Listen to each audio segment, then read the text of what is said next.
लेकिन आज आपको देर हो चुकी है। आप मुझे कल सुबह मिलिए। कल सुबह का समय ठीक रहेगा। कल सुबह जब आप मुझसे मिलेंगे तो मैं आपके सभी सवालों का जवाब बता दूंगा। यह कहकर बौद्ध भिक्षु वापस अपने बगीचे में लौट गए और राजकुमार भी अपने महल लौट आया। लेकिन राजकुमार को रात भर नींद नहीं आई। बस राजकुमार यही सोच में लगे थे, आखिर बुद्ध मुझे क्या बताने वाले हैं। वह तो मुझे एक साधारण से माली नजर आ रहे हैं, लेकिन जिस तरह से उनका मन शांत था उस तरह से वह शांत नजर आ रहे थे। बस ये बात बहुत आश्चर्य में डाल रही है। उस रात राजकुमार इन्हीं ख्याली में खोया रहा। अगले दिन सुबह सूरज निकलने से ठीक पहले राजकुमार उस आश्रम पर आ पहुंचा। वहां पर बौद्ध भिक्षु पहले से ही उपस्थित थे। जैसे ही राजकुमार वहां पहुंचा, उन बौद्ध भिक्षु ने एक पानी का छोटा सा जग उस राजकुमार के हाथ में थमा दिया और कहते हैं, ये जग लीजिए और इन पौधों पर धीरे धीरे पानी डालिए। और ऐसा करते करते ये आपके सामने पूरे 15 पौधे हैं। इन सभी पर आपको इसी प्रकार पानी डालते चले जाना है। लेकिन जब आप पौधों में पानी डाल रहे होंगे तब मेरी यह बात ध्यान रखना कि आपको इस दौरान कुछ नहीं सोचना और न ही कुछ करना है और ना ही कहीं आपका ध्यान भटकना चाहिए। आप जब इन पौधों को पानी दे रहे होंगे तो आपका पूरा ध्यान केवल इन पौधों पर ही होना चाहिए। यदि इस बीच आपके मन में कोई विचार आए तो वहीं पर रुक जाइएगा और फिर दोबारा से पहले पौधे से पानी डालना शुरू कीजिएगा। और जब आप मेरी बात मानकर ठीक इसी प्रकार इन सभी 15 पौधों को पानी दे देंगे तब आप मेरे पास आइएगा और मैं आपके सभी सवालों का जवाब आपको दे दूंगा। राजकुमार ने आज तक ऐसा कोई काम नहीं किया था और राजकुमार को यह काम बहुत छोटा सा लग रहा था।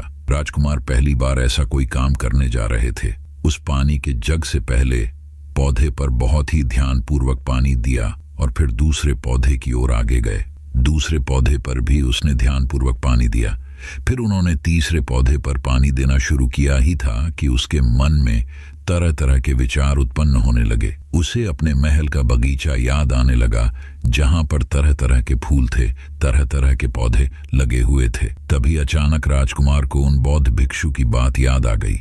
यदि मन में कोई भी विचार उत्पन्न हो तो उसे फिर से पहले पौधे से पानी देना शुरू करना होगा। तुरंत ही पहले पौधे के पास वापस पहुंचा और उसने फिर से पहले पौधे को पानी दिया। दूसरे पौधे को उसने फिर से ध्यानपूर्वक पानी दिया। जैसे ही वह तीसरे पौधे पर पहुंचा, उसके मन में फिर से कई तरह के विचार उत्पन्न होने लगे।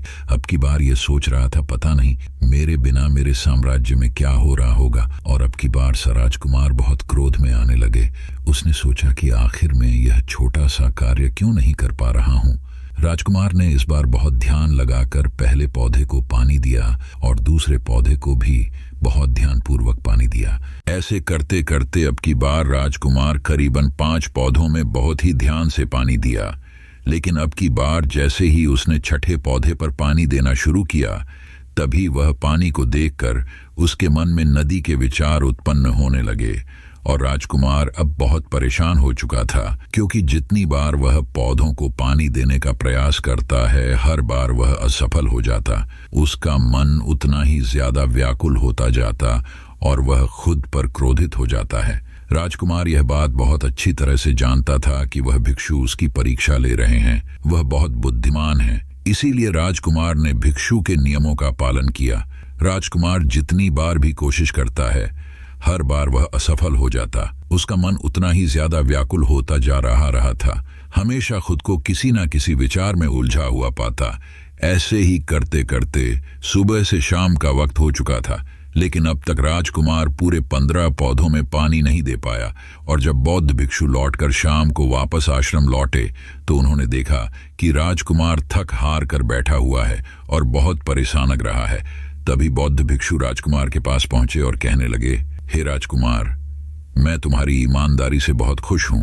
तुमने अपने कार्य को पूरे मन और लगन के साथ करने का पूरा प्रयास किया, इसलिए जो बात मैं तुम्हें बताने जा रहा हूं उसे बहुत ही ध्यानपूर्वक सुनना और समझने का प्रयास करना। जब हमारा मन विचारों से खाली हो जाता है तब उसमें मन का असली स्वरूप नजर आता है। तब साधारण से साधारण सा काम भी हमें ज्ञान और शांति देता है। इस पर राजकुमार उन बौद्ध भिक्षु से कहता है, हे महाराज, पर यह कैसे संभव है? मैं तो जब भी कोई कार्य करता हूं तो मेरे मन में कई तरह के विचार उत्पन्न होते हैं और मैं उन विचारों में फंस कर रह जाता हूं और वहां से बाहर निकलने का कोई रास्ता मुझे नजर नहीं आता।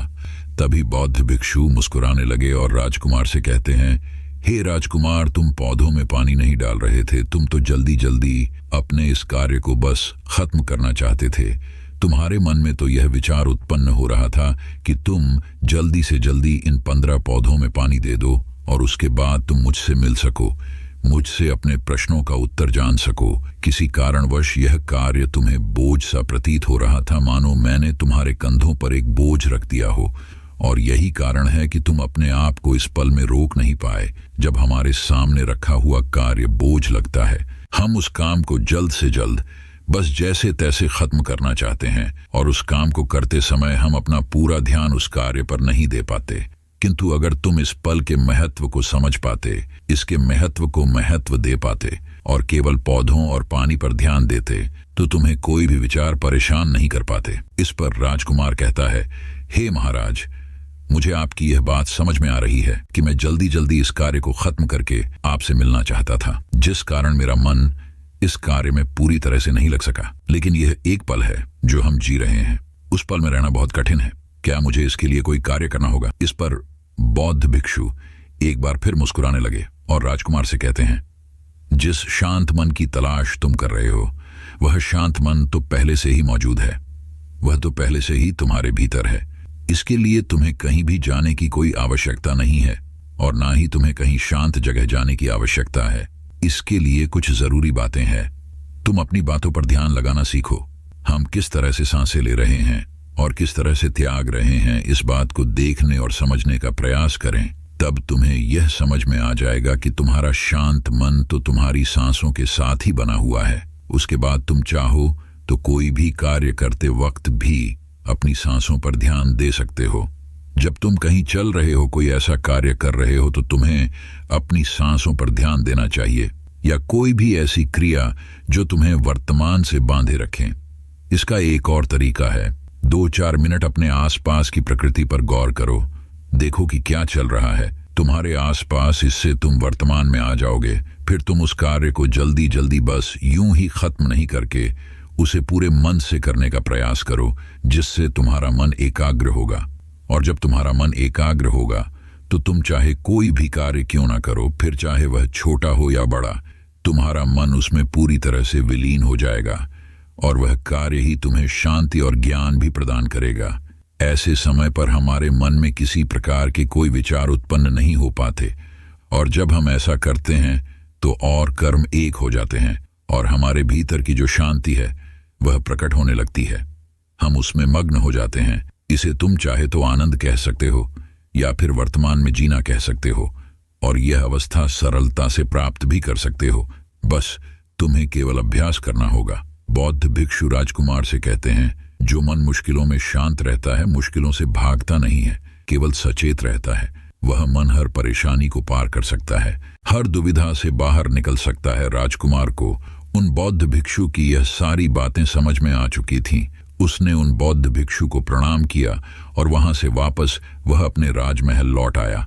उसने अपनी सांसों पर ध्यान देना शुरू किया और धीरे धीरे इस निरंतर अभ्यास के कारण वह अपने हर कार्य को ध्यान और मन लगाकर किया करता था, जिससे उसे असीम शांति मिलती थी और वह छोटे छोटे कार्यों से भी ज्ञान प्राप्त कर लेता था।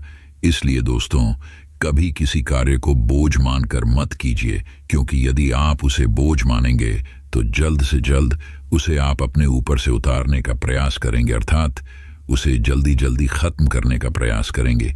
लेकिन इस प्रयास के दौरान आप जो भी कार्य करेंगे वह पूरे मन और लगन से नहीं हो पाएगा, और ऐसे में आप उस कार्य को जो अंजाम देना चाहते हैं, हो सकता है कि आप उसे अंजाम भी ना दे सके, और इसी कारणवश आपके मन में तनाव भी पैदा हो जाता है। हम चिंतित रहने लगते हैं, परेशान रहने लगते हैं, क्योंकि जो अंजाम हम उस कार्य को देना चाहते थे, वो अंजाम हम उस कार्य को नहीं दे पाते हैं। और हम में से अधिकांश लोग यही गलतियां करते हैं। जब उन्हें कोई कार्य सौंपा जाता है तो वह उस कार्य को करने का प्रयास तो करते हैं, लेकिन वह चाहते हैं कि वह कार्य कितनी जल्दी खत्म हो जाए, और वह उस कार्य को करते वक्त अपने आप को वहां नहीं रख पाते, बल्कि उनका मन तो कहीं और ही भटकता रहता है, जिससे हमारा मन हम पर हावी होने लगता है, हमें तरह तरह के विचार दिखाता है और हम उन विचारों में डूबते चले जाते हैं। हम उन विचारों में फंसते चले जाते हैं और फिर वहां से हमें निकलने का कोई रास्ता नजर नहीं आता, जिससे हमारे मन में तनाव पैदा होने लगता है। हम बहुत परेशान रहने लगते हैं। हम चाहकर भी किसी कार्य को नहीं कर पाते और जो कार्य हमें वर्तमान की ओर ले जा सकता था, उस दरवाजे को हम खुद ही बंद कर देते हैं, क्योंकि वह कार्य हमें बोझ लगने लगता है। इसलिए जब भी आप कोई कार्य शुरू करना चाहते हैं तो उससे पहले अपना पूरा ध्यान अपनी सांसों पर केंद्रित करें और फिर आप चाहे तो अपने काम के दौरान भी अपनी सांसों पर अपना ध्यान लगाए रख सकते हैं। और यही सांस का जो ध्यान है, यह आपके काम के ध्यान में परिवर्तित हो जाएगा और इस कार्य में जो भी कठिनाइयां उत्पन्न हो रही हैं उसे आप पल भर में सुलझा देंगे। फिर चाहे कैसी भी विपरीत परिस्थितियां आपके सामने क्यों ना आ जाएं, आप उस कार्य को पूरे मन और लगन के साथ पूरा करके ही रहेंगे।